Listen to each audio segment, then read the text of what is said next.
पंचकोश का संगठन है।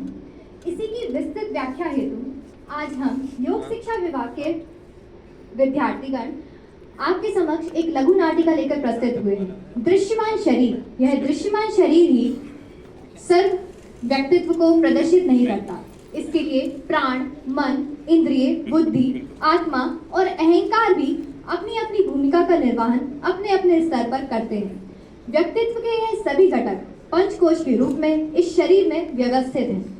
जिस प्रकार प्याज के ऊपर एक के बाद एक परतें लिपटी हुई होती हैं, मानव की आत्म चेतना के ऊपर भी इसी प्रकार एक के बाद एक आवरण लिपटे हुए होते हैं। इसी को हमारे उपनिषदों में पंचकोश कहा गया है। जब व्यक्तित्व के यह सभी आयाम एक पुष्ट एवं संतुलित होकर अपने व्यक्तित्व को निभाते हैं, तभी व्यक्ति का समग्र जीवन का समग्र विकास संभव है। जिसमें हम तैत्तिरीय उपनिषद की भृगुवल्ली के अंतर्गत एक नाटिका प्रस्तुत करने जा रहे हैं, जिसमें भृगु और वरुण का संवाद प्रस्तुत है।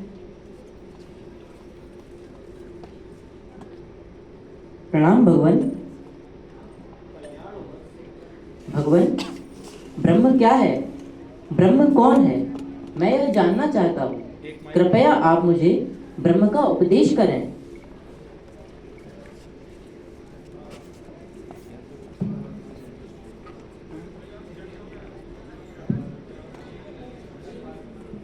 जिज्ञासा, ब्रह्म प्राप्ति की यह जिज्ञासा उचित है।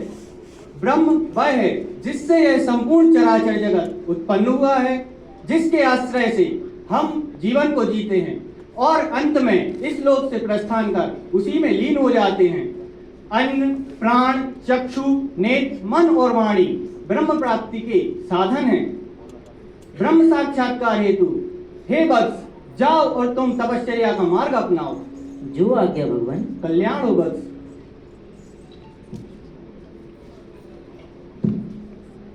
मैं हूँ अन्नमय कोश। ओम या देवी सर्वभूतेषु अन्न रूपेण संस्थिता नमस्तस्यै नमस्तस्यै नमस्तस्यै नमो नमः। मैं अन्नमय कोश, मानव शरीर, आत्मा, चेतना का सबसे पहला एवं बाहरी कोश मैं ही हूँ। मेरे नाम में अन्न से तात्पर्य पृथ्वी से उत्पन्न वह रस जिससे सभी अन्नों की उत्पत्ति होती है। इसी अन्न के सेवन से रज एवं वीर्य बनता है और इन्हीं के मेल से मेरा अर्थात अन्नमय कोश का निर्माण होता है। अतः मैं अन्न से ही उत्पन्न, अन्न से ही पोषित तथा अन्न में ही प्रविष्ट हो जाता हूँ। मैं एकमात्र दृश्यमान कोश हूँ। अतः मेरी उत्पत्ति, वृद्धि व क्षय देखने में आते हैं। मैं इन पांचों कोशों में सबसे स्थूल हूँ। मैं विकारी, अशुद्ध व नश्वर हूँ। मेरा कार्य चित्त में संग्रहित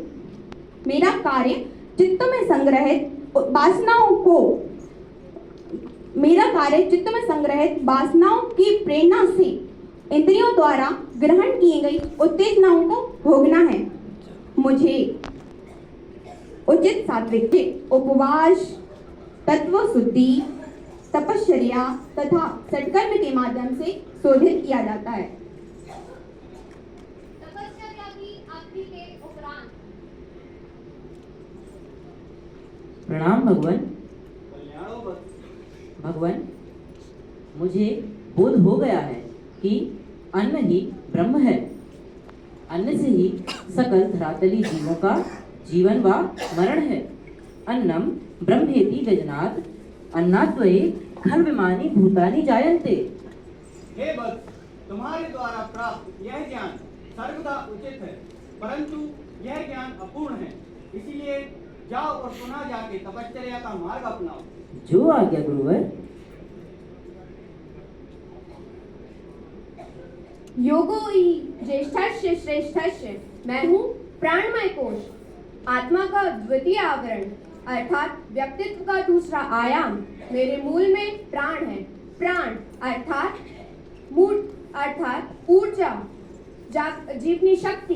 यही ऊर्जा मानव शरीर को चैतन्य, तत्पर व जागृत बनाकर जीवन पर्यंत चलती है। मेरी कमी से मानव दुर्बल वह निस्तेज पड़ता है और मैं न हूं तो मृत्यु को प्राप्त हो जाता है। मैं और अन्नमय कोश मिलकर मानव के स्थूल शरीर का निर्माण करते हैं। मैं स्वयं 5 प्रकार के प्राणों, प्राण, अपान, व्यान, समान व उदान और 5 प्रकार की कर्म इंद्रियों से निर्मित हूँ। मेरा कार्य चित्त में संग्रहित वासनाओं के अनुरूप कार्य करने हेतु मानव को ऊर्जा प्रदान करना है। योग में वर्णित प्राणायामों जैसे सूर्य भेदी, चंद्र भेदी, उज्जाई, भस्त्रिका, भ्रामरी, मूर्छा, प्लावनी व केवली, षटकर्म में वर्णित कपालभाति, मुद्रा बंद इत्यादि वर्णित है, जिनका अभ्यास करने से मानव मुझे संवर्धित, पुष्ट व जागृत करता है। तपश्चर्या की अवधि के उपरांत प्रणाम भगवान। कल्याण हो वत्स। भगवान, द्वितीय तपश्चर्या के बाद मुझे बोध हुआ कि अन्न व प्राण ही ब्रह्म है। अन्न व प्राण से ही सकल धरातली जीवों का जीवन व मरण है। अन्नम प्राणम ब्रह्मेति व्यजनात्। अन्नाद्वये प्राणद्वयेव एतानि खल्विमानि भूतानि जायन्ते। हे वत्स, अवश्य ही प्राण के संदर्भ में तुम्हारा यह ज्ञान सर्वदा उचित है, परंतु यह भी अपूर्ण है, अतः तुम्हें पुनः तपश्चर्या का मार्ग अपनाना होगा। जो आज्ञा भगवान। कल्याण हो वत्स। मैं हूँ मनोमय कोश। मैं कभी अन्नमय कोश को चंचल बनाता हूँ, कभी मनोमय कोश को चंचल बनाता हूँ। मैं आत्मा का तृतीय आयाम हूँ, अर्थात व्यक्तित्व का तीसरा आयाम हूँ। मैं स्थूल शरीर का प्रथम कोश हूँ। मैं मन एवं पंच ज्ञान इंद्रियों से मिलकर बना हूँ। मन अर्थात संकल्प विकल्पात्मक अंतःकरण, जिससे प्रेरित होकर सूक्ष्म शरीर कार्यरत होता है। मैं एक संदेश वाहक की भांति कार्य करता हूँ। मैं बाहरी जगत से भावनाओं एवं संवेदनाओं को स्थूल शरीर के द्वारा ग्रहण कर कारण शरीर तक ले जाता हूँ तथा कारण शरीर से प्रेरणाओं को स्थूल शरीर तक लाता हूँ। इस प्रकार मैं 5 कोशों के बीच मध्यस्थता का कार्य करता हूँ। मन ही मनुष्याणाम कारण बंधन मोक्षो, अर्थात मन ही मनुष्य के मोक्ष एवं बंधन हेतु उत्तरदायी है। परंतु मेरा स्वभाव अत्यंत चंचल है, एकदम बंदर की भांति। मुझे वश में करना वायु के समान दुष्कर है। अतः योग में वर्णित धारणा, ध्यान, आसन, अभ्यास, वैराग्य, प्राणायाम, प्रत्याहार, सत्संग, मनन एवं चिंतन के माध्यम से मेरा निग्रहण किया जा सकता है तथा इनके द्वारा मुझे संयमित करके संपूर्ण व्यक्तित्व विकास के उपरांत परम लक्ष्य मोक्ष की प्राप्ति की जा सकती है।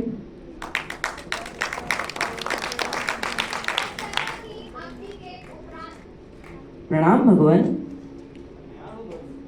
भगवान, अब मुझे लगता है कि मुझे बोध हो गया है। अन्न, प्राण व मन ये तीनों ही पूर्ण ब्रह्म है। अन्न, प्राण व मन ही धरातलीय जीवों का जीवन व मरण का कारण बनते हैं।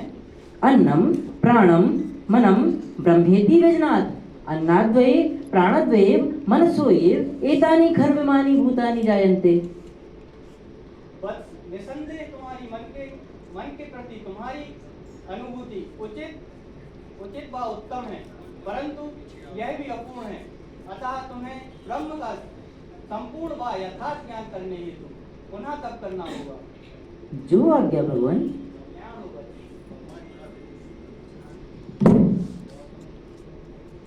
मैं हूँ विज्ञानमय कोश। मैं आत्मा का चतुर्थ आवरण हूँ, अर्थात व्यक्तित्व का चौथा आयाम। मैं सूक्ष्म शरीर का सबसे अंतिम कोश हूँ। जब मन के साथ बुद्धि का मिलन होता है तब मेरा जन्म होता है, जो मुझे निर्णय लेने के लिए सक्षम बनाता है, जिससे जीव को यह अनुभव होता है कि वह शरीर नहीं आत्मा है। जिससे मेरे नाम में विज्ञान से तात्पर्य यथार्थ ज्ञान अर्थात चीमीर विज्ञान से है, जिससे जीव को यह अनुभव होता है कि वह शरीर नहीं आत्मा है, जिससे उसे आत्मज्ञान, आत्म साक्षात्कार व आत्मदर्शन का बोध होता है। मुझे विकसित रखने की कुछ विधियां योग में वर्णित हैं। पातंजलि योग दर्शन के अनुसार मैत्री, करुणा, मुदिता, उपेक्षा, सुख दुख पुण्य अपुण्य विषयाणाम भावना चित्त प्रशासन अर्थात सुखी के प्रति मैत्री, दुखी के प्रति करुणा, पुण्य आत्माओं के प्रति मुदिता व पापात्माओं के प्रति उपेक्षा के भाव के द्वारा मुझे विकसित किया जा सकता है। मुझे पुष्ट करने की कुछ विधियां भी योग में वर्णित हैं, जैसे त्राटक, योग निद्रा, सोहम साधना व स्वर्ग योग ग्रंथि भेदन द्वारा मुझे पुष्ट किया जा सकता है। तपश्चर्या की अवधि के उपरांत प्रणाम भगवान। भगवान, अब मुझे लगता है कि पूर्णतः बोध हो चुका है कि अन्न, प्राण, मन व विज्ञान ये चारों ही पूर्ण ब्रह्म हैं। इन चारों से ही सकल धरातलीय जीवों का जीवन व मरण है।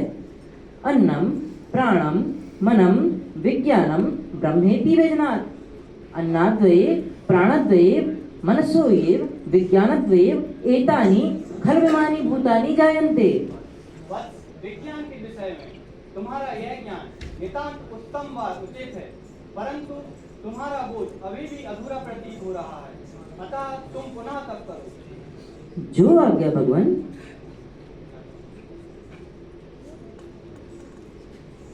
मैं हूँ आनंदमय कोश, आत्मा का अंतिम आवरण।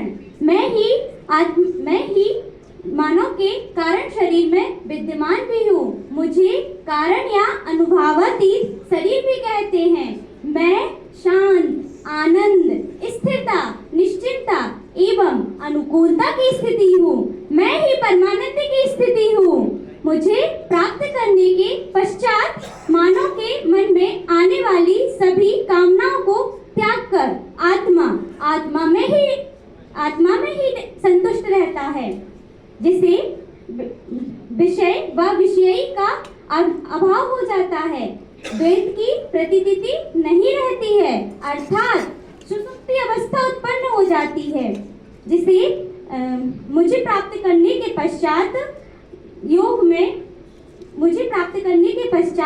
भक्ति योग, नाद योग, साधना योग, क्रिया योग एवं मंत्र योग से प्राप्त कर सकते हैं।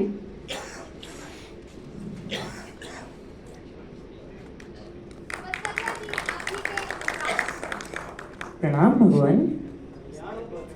भगवान, अब मुझे पूर्णकालिक बोध हो चुका है कि अन्न, प्राण, मन, विज्ञान व आनंद ये पांचों ही पूर्ण परम ब्रह्म है।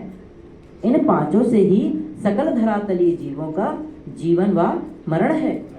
अन्नम प्राणम मनम विज्ञानम आनंदम ब्रह्मेति व्यजनात्। अन्नाद्वये प्राणद्वये मनसोएव विज्ञानद्वयेव आनंदद्वयेव एतानि पंच लक्षणानि खल्विमानि भूतानि जायन्ते।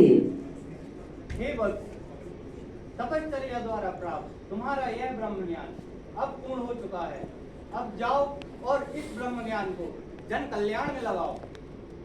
आपकी जय हो गुरुवर। भगवान, कल्याण हो वत्स, आज्ञा दें। कल्याण हो वत्स। तो आपने देखा किस प्रकार हमारे इस दृश्यमान शरीर में 5 कोश अन्नमय, प्राणमय, मनोमय, विज्ञानमय एवं आनंदमय समाहित हैं, जो कि एक दूसरे से अलग नहीं है, परंतु एक दूसरे से इस प्रकार गुथे हैं कि इन्हें अलग कर पाना मुश्किल है, पर हम इन्हें पुष्ट करने के लिए योग की विधियां अपनाते हैं। तो आज पंचकोशीय अवधारणा को जानने और समझने के उपरांत योग की विधियों को अपनाकर इन्हें पुष्ट एवं जागृत करें और अपने व्यक्तित्व का समग्र विकास करें।